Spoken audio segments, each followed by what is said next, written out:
What's up, everyone, and welcome into another episode of Wizards Latest. I'm your host and DC sports fan, Ben Robertson, and on this page, we break down all the biggest headlines surrounding the Washington Wizards. So make sure you like and subscribe down below. Drop your comments with any thoughts you might have on the video or anything you want to hear me talk about in the future. As always, guys, I appreciate all of the support here on the page. I've mentioned it a few times this week, but we've recently hit 500 subscribers, hoping we can maybe get up to 600 by next week. Again, guys, thank you for tuning in every single day, dropping your thoughts below as well. Today, I want to talk about the NBA schedule release, when Washington is going to see this year's #1 pick in Cooper Flag, when they'll see a couple of division rivals. Then I'll chat about why I think the win total, even if it's just slightly, is going to improve this year. And lastly, this is actually a last-minute add to the show. I want to talk about some massive disrespect I've seen from Alex Sarr as of late. Again, guys, thank you for tuning in every single day to the page. And let's, again, like I said, jump in here today.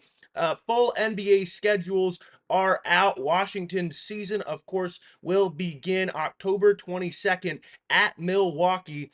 I want to dive in today to a few things that really caught my attention with this schedule release.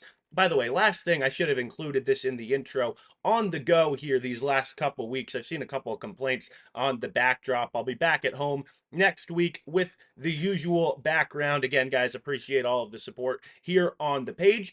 But again, I wanted to see when Cooper Flag was coming to town. I don't want to rehash maybe the disappointment of missing out on the Cooper Flag sweepstakes in the draft lottery. I'm all in on Trey Johnson. But regardless, I wanted to see when those kind of two prospects would match up, and we aren't going to have to wait long to see that Dallas squad. Game #2 of the season, Washington will be on the road against the Mavericks, and that they'll then take on Dallas again at home on November 8th. So those matchups coming October 24th and then November 8th. So a couple early season Wizards and Mavericks matchups. Again, didn't want to totally jump into that disappointment with the sweepstakes in the lottery in Cooper Flag. Again, I'm all in on Trey Johnson. I really do think he has all NBA, all star potential. Love his scoring ability, love his mindset. And I'm excited to see those two match up. It's not so much, obviously, they're not going to be going, head to head a whole bunch, but just love to see how those guys handle themselves in those outings and in those moments. Do you speed up and try to do more, try to do a little too much and get out of your game? Or do you just stay calm and collected and comfortable in who you are? Sometimes that aggression actually can be a positive and people can kind of take things over, but then sometimes it can also get you a little bit out of sorts. Again, I'm just super fired up to see that game. Excited to see those two players early on, really in their NBA careers, and then just watch them develop and take off as the year goes on and on. I've mentioned a few times on the page, I really do think Trey Johnson has a legitimate chance to maybe wrestle away that Rookie of the Year award, strictly based off circumstance, really, with the two squads. I think Dallas is going to be a squad contending potentially, or trying to fight for contention in the Western Conference with a much more stacked roster. And I just think Trey's opportunity here might be a little bit greater to really show what he can do and really lead the show. But again, that's when Cooper Flag and the Wizards will match up. The next thing I wanted to look at, or really what caught my attention here with the schedule release, is when a couple of division rivals are going to be on the schedule.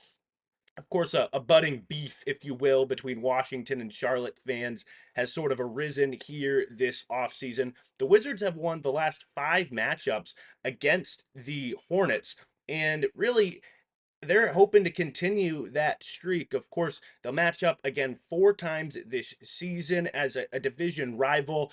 third game of the year and the home opener for Washington will be game number 1 of that series, October 26th. They then play once in December, once in January, and once in February. So those are the dates that the Hornets will be on the schedule. The next Southeast Division rival I wanted to find was Atlanta, and I chatted about this in yesterday's video just a little bit. If you didn't see it, go check it out. Anytime Zachary Richichet, Alex Sarr are going to meet up, I'm interested in that matchup. Just the number 1 and number 2 overall picks from last year's draft.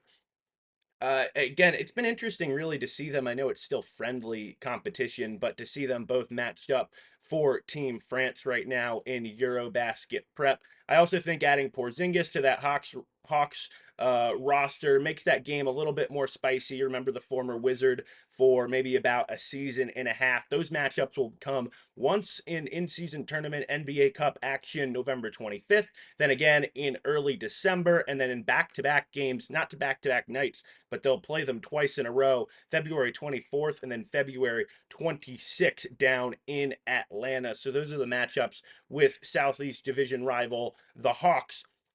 Next today, and you mentioned me sort of back to back, say back to back there for a second. I do want to talk about a couple of the negative maybe takeaways from this schedule release. First of all, on the note of the back to backs, Wizards have the most back to back games in the league with 16 this year. They also have the least national television games, only 2 on the schedule this year. I believe those are Prime and Peacock games. So if you really even want to call those national TV services, I know it's national streaming services.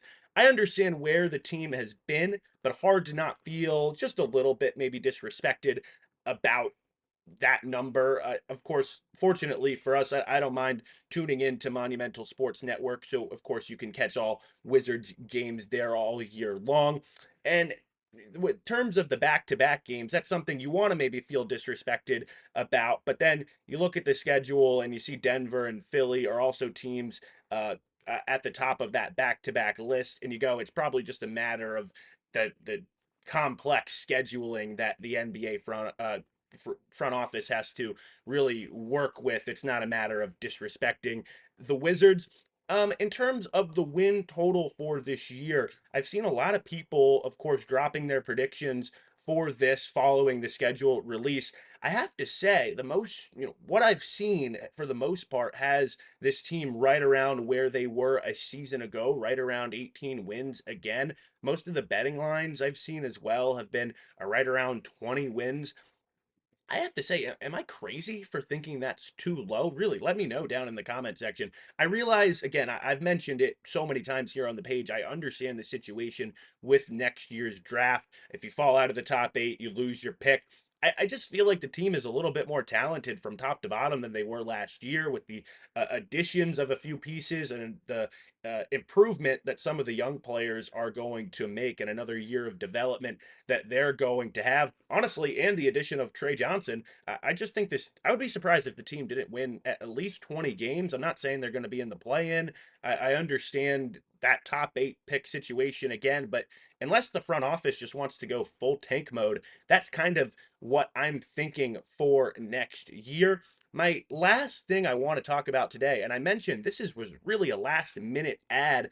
I was going to talk a little bit more about the Eurobasket prep instead, but I just had to chat about this. The Athletic released a redraft of the 2024 draft class and didn't even have Alex Sarr going in the top 10, had him being drafted 11th overall. I understand sliding, I should say, a few guys up. Jared McCain obviously took a massive jump up on that draft board. Zach Edey was bumped up a spot. Stephon Castle was moved up to the number 1 pick. I get that. My biggest issue, though, is that everyone sort of knew that Sarr was going to be a work in progress coming into the league. And now it's like after a season, have we just forgotten that all of the sudden? The other issue is that the list itself, its reasoning for keeping Reed Shepherd in the top five, who barely played for Houston last year. I realized Houston was in a different spot, was talking about his upside. Well, how are you going to use that reasoning there for Shepherd and talk about his upside, but not talk about with that with Alex Sarr, who the whole reason he was drafted so high was his upside. Everything we talk about him is if he can put everything together, his potential is incredible. I was just really a little bit confused, honestly, with the logic behind that list. I don't know. Maybe somebody can make sense of it for me down below. I'll keep you posted on everything Wizards related right here on the page. So make sure you like and subscribe. Again, don't forget to drop your comments. I appreciate all of the support, you guys. Thank you for tuning in, and thanks for watching another episode of Wizards Latest.